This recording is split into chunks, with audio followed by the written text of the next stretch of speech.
कौन सा कर्म करने से इंसान को मिलता है कुत्ते का जन्म।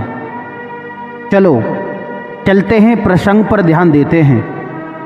आज का ये प्रसंग हमने रामायण से लिया है।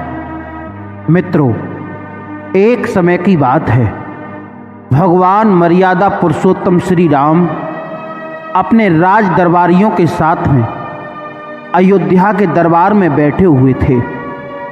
अचानक उनके कान में एक कुत्ते के रोने की आवाज़ सुनाई पड़ती है। उसी समय भगवान श्री राम उठ कर के खड़े हो जाते हैं और एक नौकर से कहते हैं, अरे भाई, तुम जाकर के इस कुत्ते को पूछ कर के आओ और इस कुत्ते को दरबार में पेश करो। आखिर ये कुत्ता अकारण बिना वजह में क्यों रो रहा है। प्रभु राम की आज्ञा को शिरोधारण करने के बाद जब वो दरबार का नौकर उस कुत्ता के पास में जाता है और कहता है कि अरे भाई कुत्ता, आखिर तुम बुरे तरीका से क्यों रो रहे हो, आपके रोने का कारण क्या है। चलो, तुम्हें भगवान श्री राम ने अपने दरबार में बुलाया है। उसी समय कुत्ता करुण क्रंदन करता हुआ कहने लगा, अरे भाई, क्या बताऊं मैं तुम्हें, जो तुमने मुझसे ये कहा है कि मैं प्रभु राम के दरबार में चलूं, तो चलने के लिए मैं तैयार हूं, लेकिन क्या करूं, मैं नीच योनि में पैदा हुआ हूं, मैं पाप योनि में पैदा हुआ हूं, इसलिए मैं तीर्थ स्थान जहां यज्ञ होता हो, मंदिर, मस्जिद, देवालय, दरबार, ऐसे पवित्र स्थानों पर जाने के लिए मुझे वर्जित बताया गया है। मैं प्रभु राम के दरबार में नहीं जा सकता भाई। हाँ, अगर प्रभु राम मेरे इस दुख का कारण जानना ही चाहते हैं तो तुम जाकर के प्रभु राम से कहो कि वो आकर के मेरे दुख का कारण स्वयं जान लें। उसी समय वो दरबारी जाकर के प्रभु राम से कहता है कि प्रभु, वो कुत्ता आने में लाचार है और कहता है कि मैं नीच योनि में पैदा हुआ हूं, इसलिए ऐसे पवित्र स्थानों पर मैं नहीं जा सकता और उसने आपको बुलाया है। प्रभु राम तुरंत ही उस कुत्ता के पास के लिए प्रस्थान करते हैं। जैसे ही कुत्ते ने प्रभु राम को आता हुआ देखा, अपने उस करुण स्वर से कहने लगा, प्रभु, आपको इस दास का कोट कोट प्रणाम स्वीकार हो। उसी समय प्रभु राम कहते हैं कि अरे कुत्ता, आखिर बात क्या है, तुम क्यों रो रहे हो, क्या मैं तुम्हारे इस रोने का कारण जान सकता हूं। उसी समय कुत्ता कहने लगा, क्या बताऊं प्रभु, एक सन्यासी महात्मा ने इतने बुरे तरीका से बिना वजह में मेरे पैर में पत्थर मारा है, ये मेरा पैर टूट गया, मैं चलने के लायक नहीं रहा। जब भी मैं उठने की कोशिश करता हूं, ये मेरा पैर दर्द करता है, इसलिए मैं रो रहा हूं।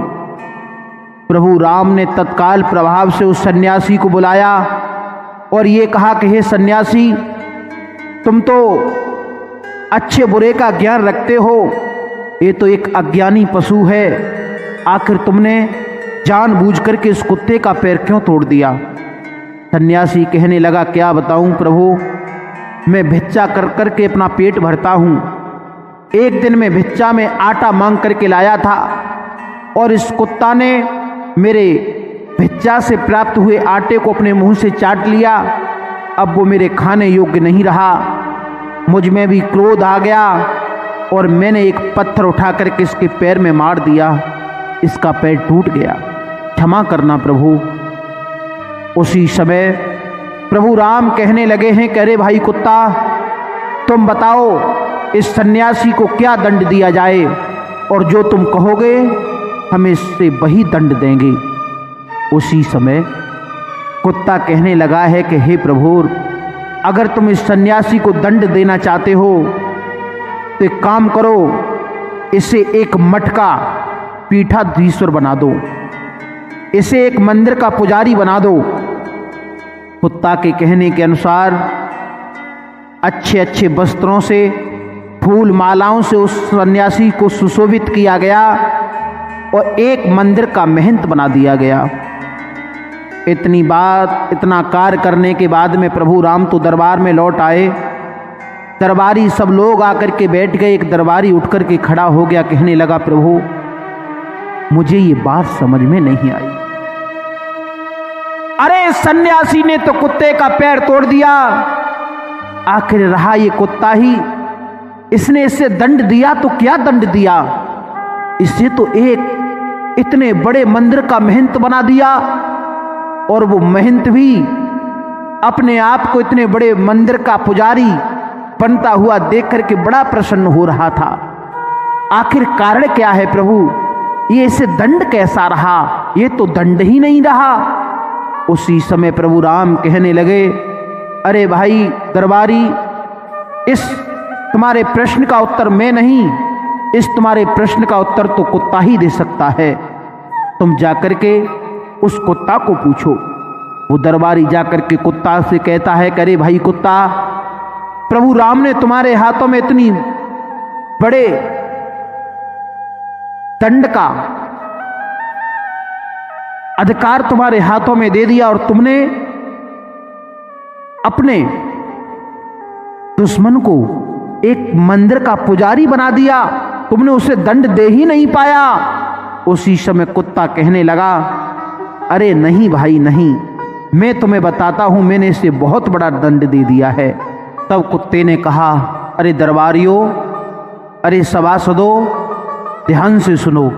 पेट में रखे अन्न को रखाने वाले, शिवालय, मठ, बगीचा, इन स्थानों का अधिपति, स्त्री और बालकों का हरण करने वाले, गाली गलौज करने वाले, गाय सेव अर्थात धर्म के लिए अर्पण किए गए धन का हरण करने वाले, अन्याय करने वाले, राजा के घर पहुंचे हुए याचक को भगाना और भगाने वाले और दूसरे का धन हड़पने वाले, और ब्राह्मण अगर भोजन के लिए सामग्री को एकत्रित करता है, उस सामग्री को चोरी करने वाले और बेईमानी करके धन एकत्रित करने वाले लोग मरकर दूसरे जन्म में कुत्ते का जन्म लेते हैं, मरकर कुत्ते की योनि प्राप्त करते हैं। यह एक कड़वा सत्य है। फिर कुत्ते ने कहा, और मैंने भी इस जन्म में इसीलिए कुत्ते का जन्म पाया है, क्योंकि पिछले जन्म में मैं भी एक बड़े मठ का महंत था। मैंने इसीलिए उस सन्यासी के दंड का ऐसा दंड दिया। हे दरबारियों, हे सदाशिवों, वह सन्यासी इस मठ में जाकर जीवन भर पाप करेगा, उसी के कारण उसे अगला जन्म कुत्ते का मिलेगा। दोस्तों, सन्यासी ने जो जीवन भर उस मठ में जाकर के पाप किया, उसी के कारण उसे अगले जन्म में कुत्ते का जन्म मिला। ऐसा कहा जाता है कि कर्म की गति तो विचित्र है। एक कुत्ता होकर के मुक्त हो गया और एक सन्यासी होकर के कुत्ता हो गया। तो दोस्तों, आशा करते हैं कि ये वीडियो आपको अच्छी लगी होगी। अगर ये वीडियो आपको अच्छी लगी हो तो आपसे निवेदन है, हमारे चैनल को सब्सक्राइब कर लें, बेल आइकन को दबाना ना भूलें। धन्यवाद। जय श्री राम।